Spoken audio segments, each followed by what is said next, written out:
Suncoast has the whole quality of life thing covered. A recent survey reported that residents in Sarasota, Bradenton, and surrounding areas have one of the highest levels of happiness in the country.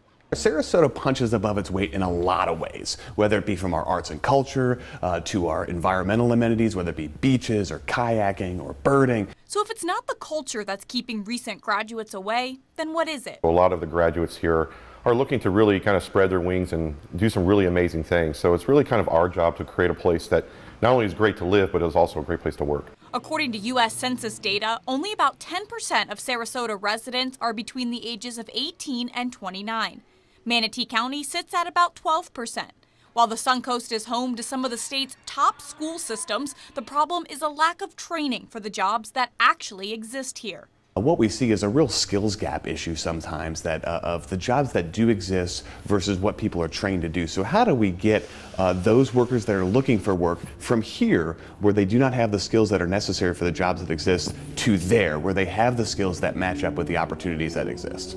The Ringling College of Art and Design is a perfect example. Within the Sarasota-Bradenton area, there really aren't many computer animation companies. We do have, for example, BioLucid's recently been acquired, and he has hired both illustrators, animators, and game art and designers for internships as well as full-time jobs.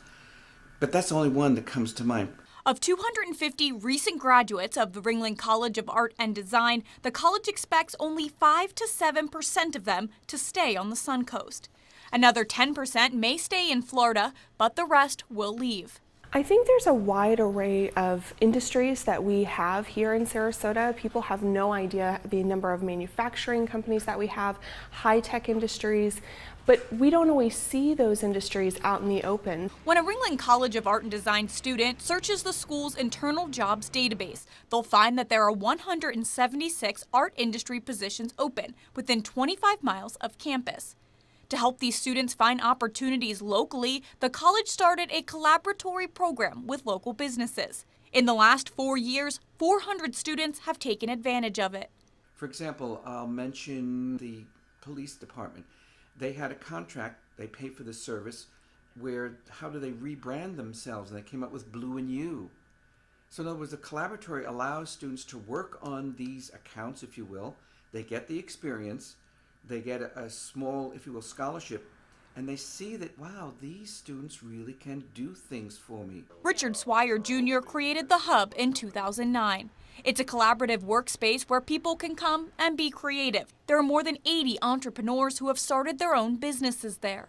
There's a lot of students out there that probably have no idea that we have this amazing incubator right here downtown Sarasota. It's not really about growth or really about going crazy with trying to get big companies to move here. I really believe the future should be more focused on how do we take the great assets that we have and how do we bring entrepreneurship back into our culture and DNA and really go from there. Just one entrepreneur could dramatically change things on the Suncoast. I think the biggest part is including young people in the conversation. The more that we can get young people engaged in what's happening locally, all of the things that we're talking about in our local government and in our civic space, those are things that are going to affect us 5, 10, 20 years from now. These people are the future of this community, and we will only go as far as those young professionals will take us.